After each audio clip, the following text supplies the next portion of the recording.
United States of America, to the republic for which it stands, one nation, indivisible, with liberty and justice for all. Administrator, please call the roll.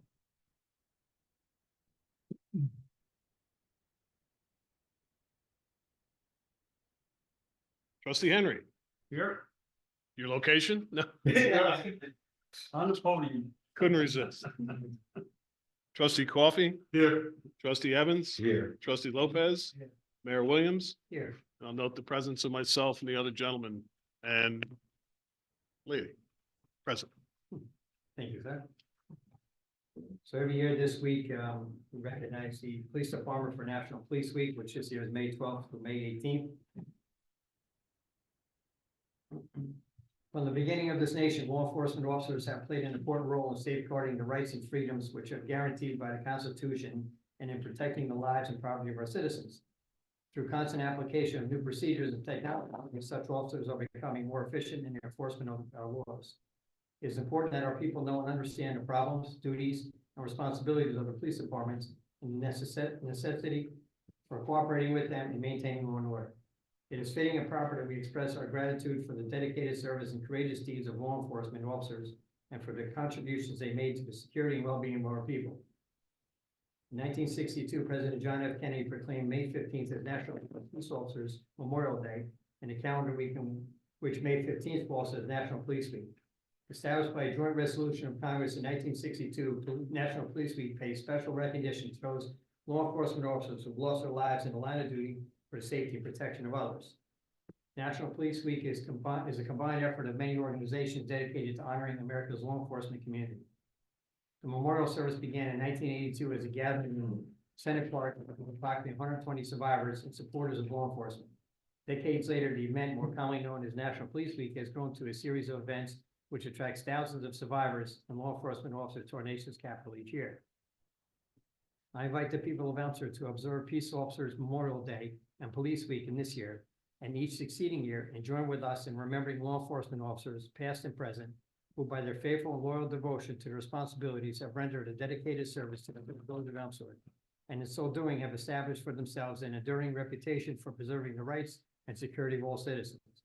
We ask that you pause for a moment of silence for Elmsford Police Officer George Olson, that lost his life in a motorcycle accident while on duty on October 8, 1929, and for all police officers that have died in the line of duty.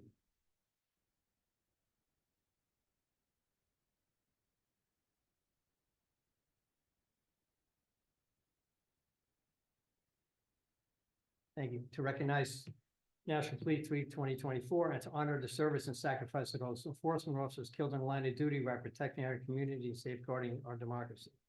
Whereas there are more than 800,000 law enforcement officers serving in communities across the United States, including the dedicated members of the Village of Elmsford Police Department. Whereas since the first recorded death in 1786, there are currently 24,067 law enforcement officers in the United States have made the ultimate sacrifice and been killed in the line of duty, including one member of the Elmsford Police Department. Whereas the names of these dedicated public servants are engraved on the walls of the National Law Enforcement Officers Memorial in Washington, D.C. Whereas 282 names of fallen heroes are being added to the National Law Enforcement Officers Memorial this spring, including 118 officers killed in 2023 and 164 officers killed in previous years. Whereas the service and sacrifice of all officers killed in the line of duty will be honored during National Law Enforcement Officers Memorial Fund's 36 Candlelight Vision on the evening of May 13th, 2024. Whereas May 15th is designated as Peace Officers Memorial Day in honor of all fallen officers and their families, I hereby direct all village flags should be flown at half-staff. Therefore, I be resolved, I, Robert Williams, Mayor of the Village of Elmsford, hereby proclaim that May 12th, 2024 to May 18th, 2024 is National Police Week in the Village of Elmsford, and I publicly salute the service of law enforcement officers in our community and communities across the nation. Commissioner? On behalf of the Board of Trustees and the Administrator and I.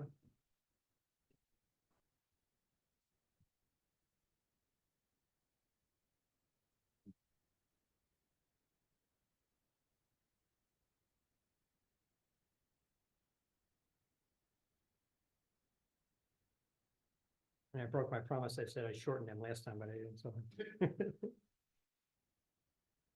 Okay. Huh? Yes, you are actually right. Good memory. Consideration of resolution approving a nomination of Village Officer Fire Department Officer Yannick Desmaris as first lieutenant effective May 13th, 2024.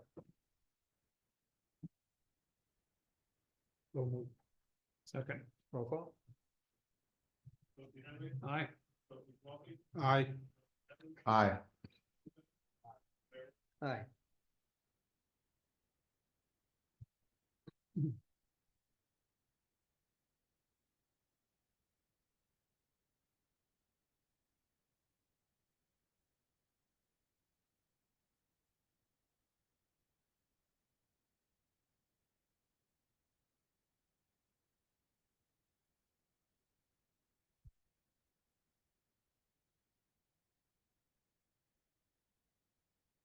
Move it over.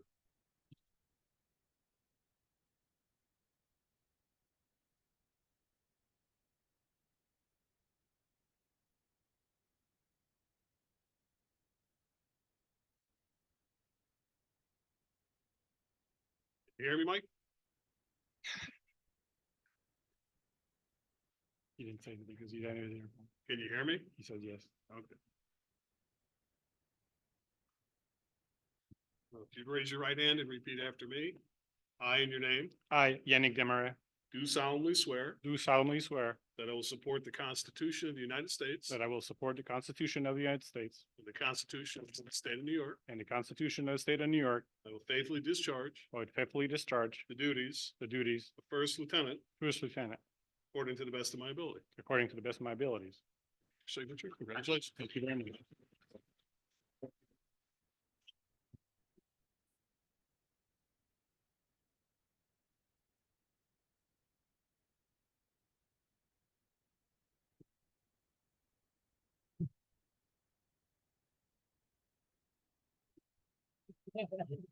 Can't take you anywhere.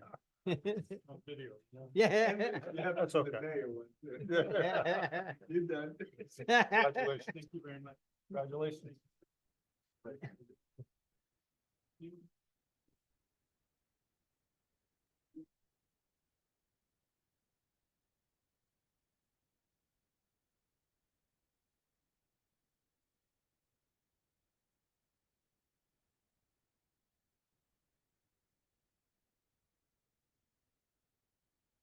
Consider an application for 8 South Mortimer for a finished basement special permit. So move. Second. Roll call. Trustee Henry. Aye. Trustee Coffee. Aye. Trustee Evans, Aye. Trustee Lopez, Mayor Williams. Aye. Objection to lumping the other two together. Without objection. Consider applications of 103 North Everest for solar and 31 North Perkins for So moved. Second. roll call. Trustee Henry, Aye. Trustee Coffee, Aye. Trustee Evans, Aye. Trustee Lopez, Mayor Williams. Aye. Consideration of resolution authorizing the closing North Hillside Island Road from Main Street to Borney on Saturday, June 8th, 2024, from 11 to 4. So moved. Second. Roll call.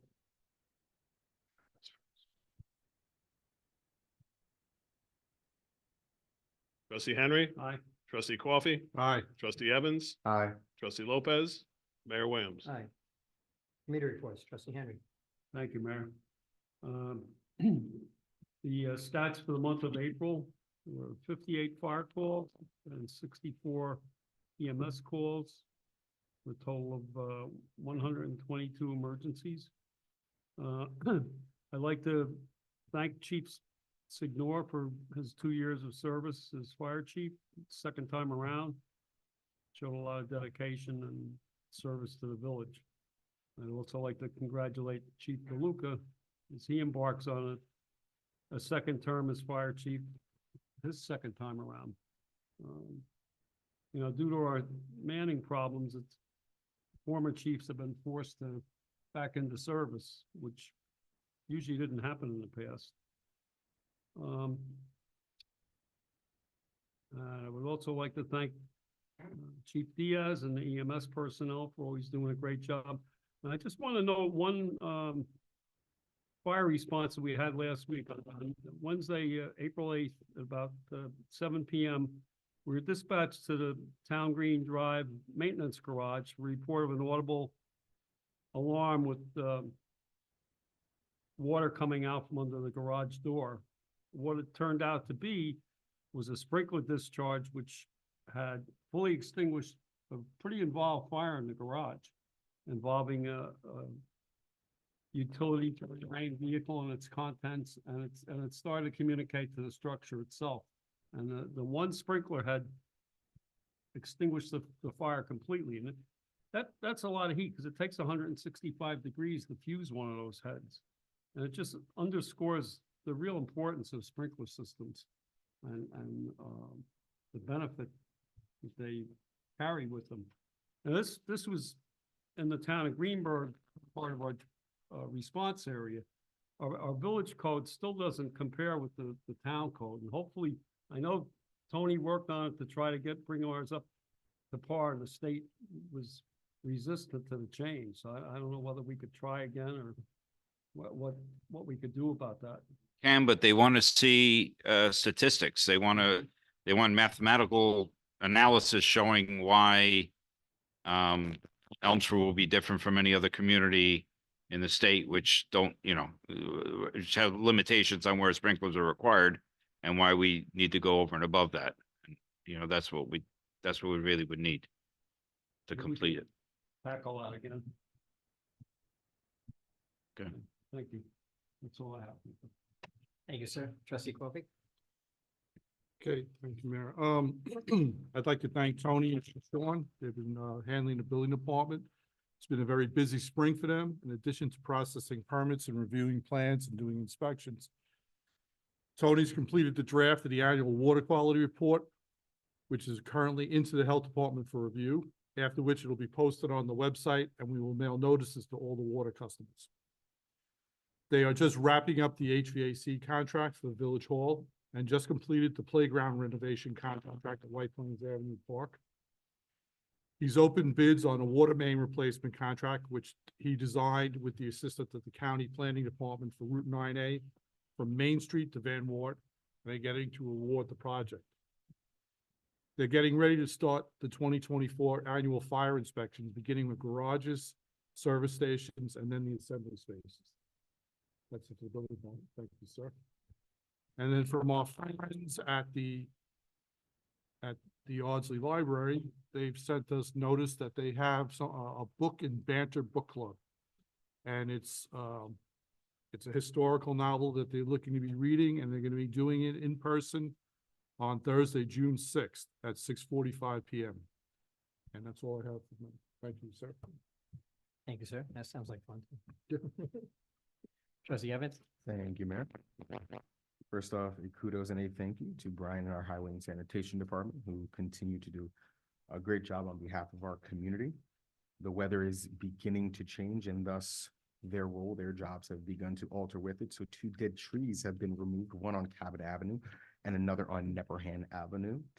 Some repairs to the fence around the tennis court at Carol Nichols Park were made, as well as the entire fence was painted. So as more residents are getting out there to our parks to enjoy themselves, they will be able to see updated facilities by way of that painted fence. All the speed humps are almost done. There are about 2 left. They're just waiting on some more hardware to finish.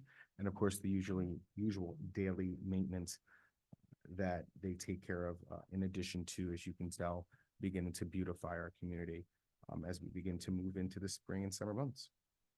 I'll use the second part of the report really just to highlight the great work that was done on April 27th by our Climate Smart Communities Task Force. Is the first report that I've had since they did the cleanup on the 27th. So the cleanup on that day was incredibly successful. It was a great event. They worked in conjunction with Groundwork Hudson. It was the 3rd year that this cleanup along the Sawmill in Elmsford has taken place. And it started at the very beginning with about 11 or 12 volunteers. On the 27th, they had over 45 volunteers. And they weren't just from our community. They were from other Westchester communities. They came as far as New Jersey, Connecticut. So they were coming from all over. The location actually sold out twice. So there were a allotted number of spots. Those sold out. They opened it up again. Those sold out again. So even non-registrants were showing up. So we had seventh graders from Hamilton who participated. They filled over 40 contractor-sized trash bags of garbage and debris out of the sawmill. Over 10 tires, cones, there was signage, there was plastic, there was something that looked like a cannonball, so we may have found some Revolutionary War artifact, who knows? Car parts, shopping carts, power washer. A lot of what was in there, it was seemingly from the construction on the bridge. So the sad part of it all is that a lot of it actually remains. There was only but so much that they could do in the time that they had. And when they returned a day or two later, there was debris and garbage where they had just cleaned. So, you know, it was one of those things whereby a little frustrating, but they're gonna keep at it. They wanted to make sure that the appreciation to the village for lunch, they were very appreciative of that, and not having to you know, venture out to find food. So they were very thankful for that. And a huge shout out to Joel Rodriguez and Megan Rivera for their hard work and their leadership on this. So it really begins a question of what the next, you know, steps are in terms of what we can do to kind of support them, but also to mitigate a lot of the issues that they encountered. Along the river, there were some very clear blockages that were there. There were some downed trees and branches in the water behind Aqua Leisure and near the bridge close to Reni's. There's a large plastic object. So we're going to want to work to see what we can do to get those out of there, because again, as we're entering into the summer months, we know what the weather can become. We know that those areas can flood. We want to do everything we can to try and mitigate that. And it really just looks like a lot of the items were just thrown in the river. And I think we can all agree that it really is just unacceptable. So a few of the things that we can do with that issue, and also the plastic food containers that were just left on the trail, I think we can definitely look into increasing our trash and recycling receptacles along that trail. And the Climate Smart Communities Task Force and our Conservation Advisory Council have had previous conversations, you know, with Reni's in particular, just about steps for flood mitigation and using vegetation to do that. So in light of the garbage and the debris, something that I'm going to be pursuing in the coming months is really working with them to try and propose some type of a summit with all those businesses that are kind of right behind there, really just to try and figure out how we can collectively work together to try and limit what's happening back there, because it's a benefit to them as well to make sure that people aren't just throwing things into the river or leaving garbage behind their businesses, as well as making sure that we're taking care of the environment at the same time. So it was a great event, and a lot of good things have come out of it. So I want to make sure that it got its proper focus in this report. So for that, I thank you, and I yield back. Thank you, sir. Trustee Lopez? Thank you, Mr. Mayor. Mr. Evans, I tell you that I use the county trail very often, and I agree. I don't think I've seen a garbage can anywhere in the trail. I don't think I've seen it, not once. That's a good idea. Maybe we should put a couple more along that trail. IT. Mike started working with the county on the rollout of the Rapid SOS portal. This will be a great tool to allow our officers to know where the 911 cellular calls are being made from. We are in the beginning phase of getting our data evaluated. Constables. The constables work the Sunday Mount Carmel details on April 14th, April 21st, April 28th, May 5th, and May 12th. Water Department. They replace a broken hydrant and a valve on Southstone Avenue. They also have been working on some repairs of the park bathrooms. The Water Department continues with the daily water testing and marked outs. On a personal note, I just want to say thank you to Commissioner Foster for making it possible for my son to run. It was a problem. Thank you very much. Thank you, Mr. Mayor. Thank you, sir. Thank Commissioner Foster and the police department for always doing a great job, and as spring is coming, it's getting busier, and we do every year. Just have 2 letters that came in. Good morning, Mayor Williams. I'm writing to let you know that this morning my car died on the Sawmill River in the middle of rush hour traffic, and Officer Casey of the Elmsford PD pulled over and with my consent began to push my car out of harm's way by himself. You have like the big S on the shirt too, or what? Okay. Yeah.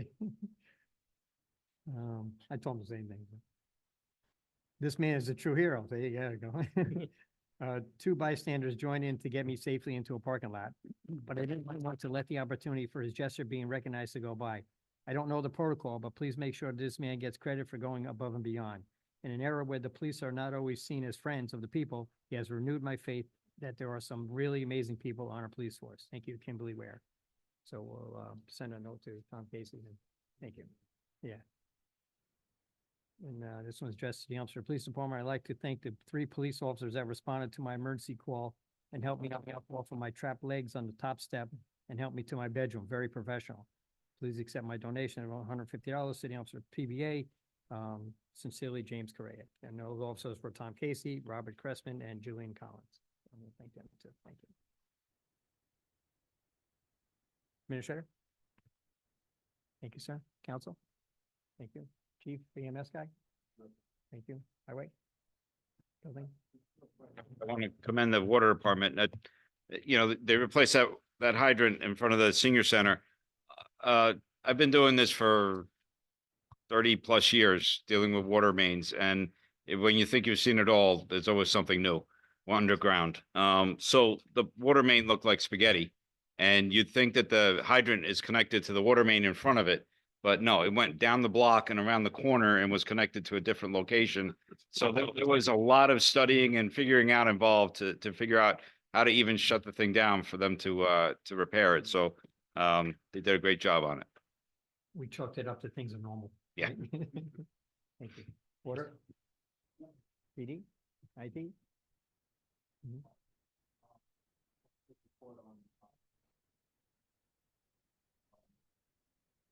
Years ago, we received cousin's office in the amount of $90,000 for thermal imaging cameras.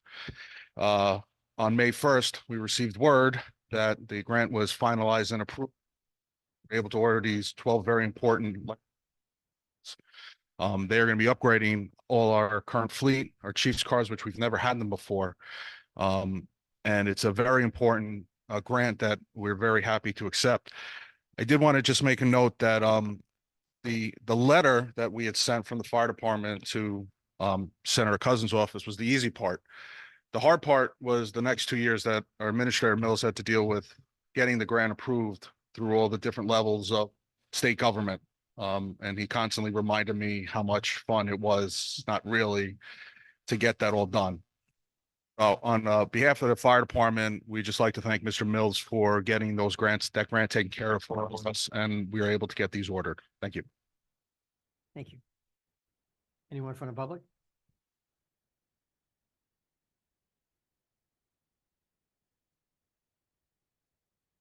Motion to adjourn the executive session for pick a judge. All in favor? Opposed, carried. Good night, everybody.